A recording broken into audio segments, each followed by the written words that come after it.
Hi BookTube, welcome to a non-fiction review. Jane Austen is firmly settled, as we all know, in the canon, the Western canon of English literature. However, the female writers that she read and that she enjoyed, they have never been part of the English canon. Does that make any sense? Rebecca Romney thinks not.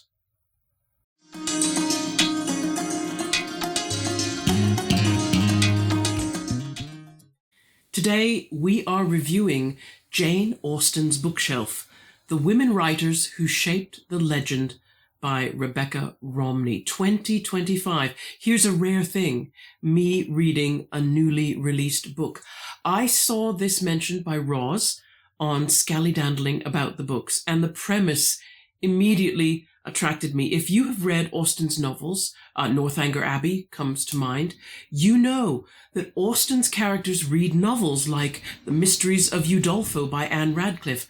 Austen's private correspondence reveals that she was familiar with and that she greatly admired several 18th century female authors whose names should, you would think, trip off our tongues just like Jane Austen does.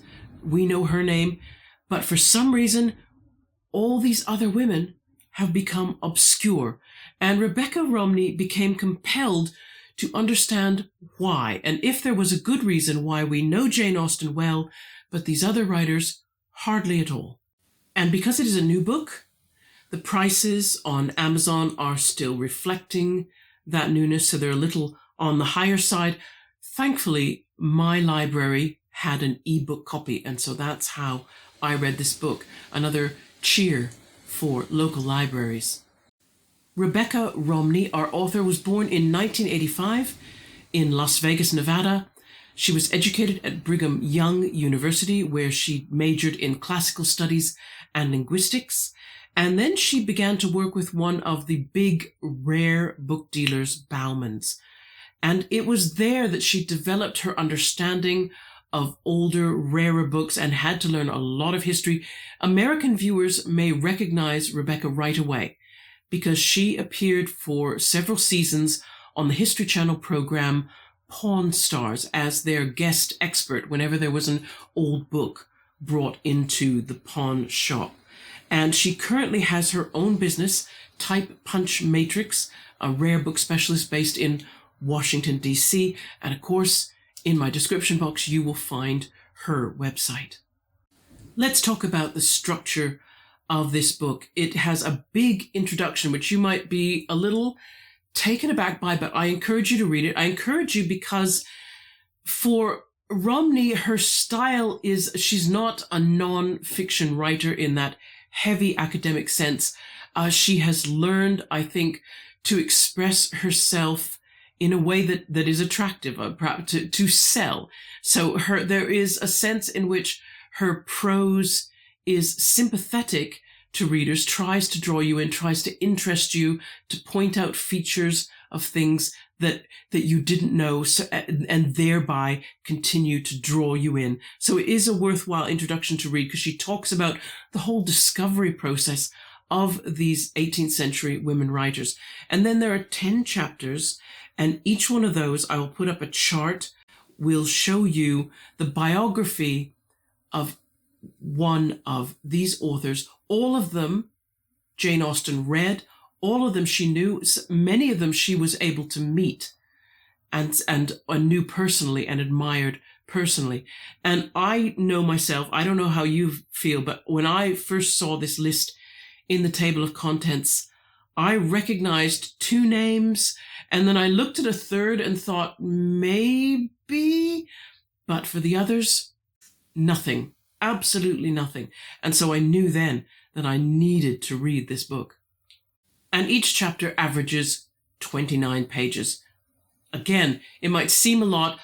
Because I have the ebook and not a paperback book, I can't tell you anything about spacing and text. I just did not find it a difficult read or a heavier read. You know, not like some of the nonfiction that I tackle sometimes, which is you really do need to be awake and feeling well to get on with that.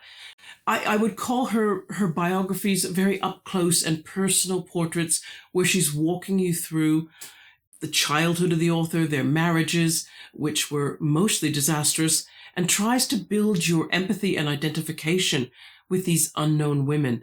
And talks also about the process that she thinks happened, using what evidence she can find critically, why possibly they were sidelined, why their status, which was so much better while they were alive and writing, diminished afterwards. And then there are the resources you'd expect at the back of the book: acknowledgements, bibliography, notes, a subject index, and an appendix which gives you a list of the rare titles that Romney acquired as part of this research and ongoing project. And what is noteworthy is that Romney begins each chapter with a quote from Austen, either from her correspondence or from one of her novels, mentioning the unknown author or quoting their work, showing she was either very familiar with their books or she very much admired their way of writing. This is the part where, with some nonfiction, I will try to summarize the chapters quickly. It's difficult to do that for these biographies. So what I'm going to do is just maybe talk about some highlights, things that really stood out for me for some of these authors and their lives. Example, Frances Burney, who lived from 1752 to 1840. She may be the one writer whose name will ring bells to some readers. These women, they live such different lives than Jane Austen as well. I think, Jane didn't live very long. She wasn't well, so she was very young and still unmarried when she died. Frances Burney and the others, they married, they had children, and they had to write and carry on writing with all the demands of a family as well.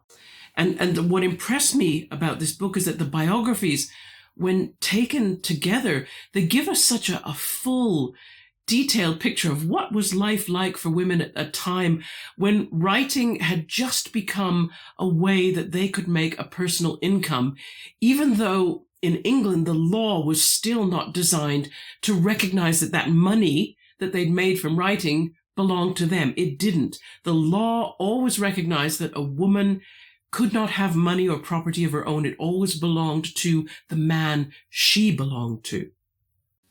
And it's a shame because for some writers like Charlotte Lennox, for example, they wrote to keep their economic security, to keep their head literally above water. Charlotte lost her father when she was very young, and he didn't have a great deal of money to leave her. She was dependent upon the kindness of, yes, aristocratic relations, but because of her circumstances, they didn't treat her well. So her writing was what gave her a living wage, if you like. And many of these writers were extremely prolific, and yet it was a struggle for them to make enough money for various reasons. Charlotte Smith was convinced that she would fall into debt and die in prison.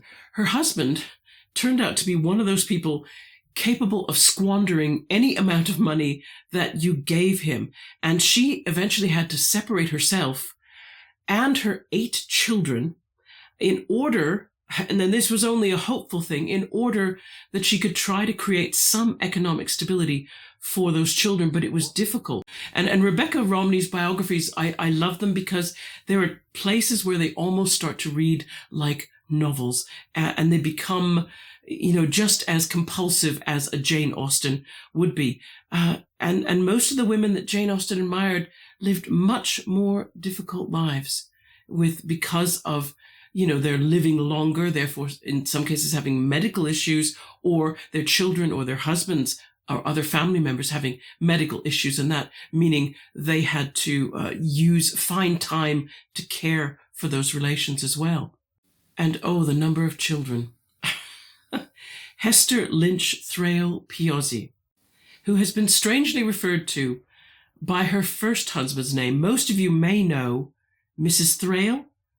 Again, that you might be better acquainted with that name literarily than her full name at the time she died, where her surname was Piozzi. Her second husband, she was married to him for 25 years, but people would not refer to her by that name.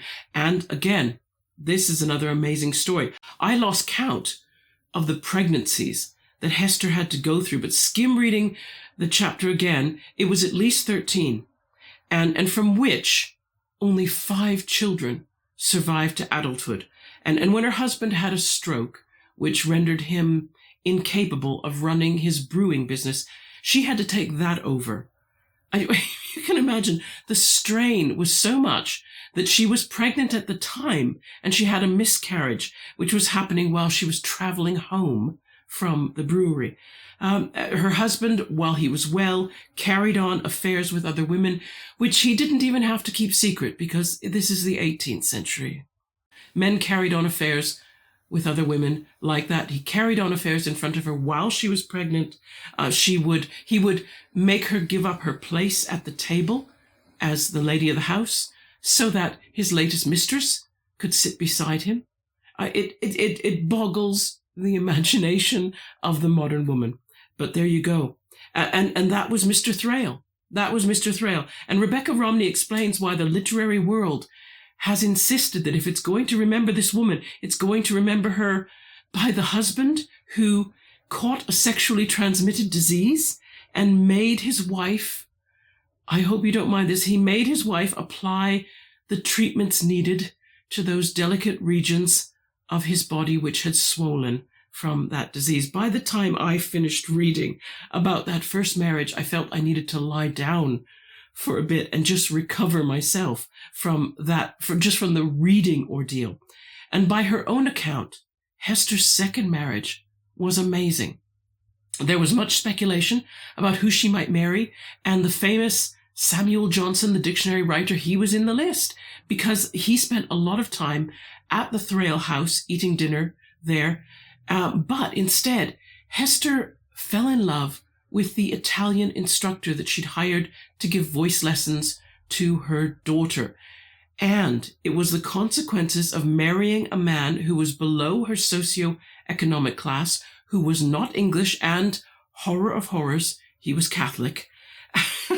And that lost her close friends and the favor of her own daughters, who were afraid that their own marriage prospects would be damaged by their mother's choice. This is the reality of the late 18th century. But the new Mrs. Piozzi thrived in spite of that. And she was living in Bath at the same time Austen lived in the city, and Austen referred to her as my dear Mrs. Piozzi. So there I've just shared a little bit about these women, because what happened to them all after they died, or sometimes while they were still alive, was this process of critical discreditation, if you like, which you could argue was started by men, but Romney confesses that women often joined in as supporters of the view, and she implicates herself as a participant because before she researched the lives and published the histories of these women and read their books, she just went along with whatever literary critics had said about the writing. And so she would disparage them, or she'd only refer to these women because of their connection with famous male writers like Samuel Johnson. The attention to detail in the research and what Romney uncovers is highly persuasive, compulsive reading. I would love to meet the person who reads this book and does not then feel a strong desire, like I now do, to seek out these forgotten writers and read them and add them to the Western canon so that the 18th century literary scene looks less empty, and so it doesn't look so male. I remember this from my university survey course. The 18th century was like, where are the women? No, apparently, according to my courses, women didn't start writing until the 19th century, but that was blatantly untrue. Blatantly untrue. And so this book is trying hard to break that stereotype and get rid of it altogether. And Romney also talks about a weakness in the rare book trade because it has also been male dominated for a long time. And I think even now, Romney said there's still only about 10% representation of women in the trade. And she said, what it means is there tend to be similar errors made about dealing with the history of authors when books are being evaluated to determine what their resale value will be. And she gives 3 particular mistakes that are made. One, she says, a lot of rare book dealers, they just pass on secondhand biography rather than doing their own research and going back to primary sources. She said, 2, they often don't read in full the works of the author that they're dealing with, which she did.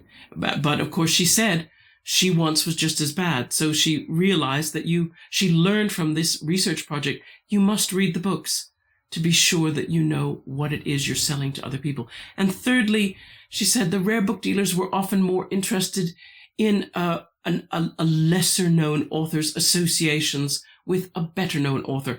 For example, Hester Thrale Piozzi being associated with Samuel Johnson, her books are often sold with that reference to Samuel Johnson because the rare book dealer knows that's the only way they can sell for a best price.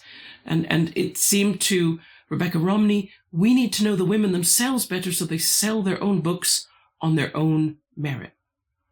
For my rabbit hole section, I want to talk about how Rebecca Romney has also done something else that is revolutionary in the rare book trade. She has decided to respect romance as a genre, because the rare book trade, as a business sector, it is male-dominated, has been, still is male-heavy, and Romney was still a rarity when she joined Bauman.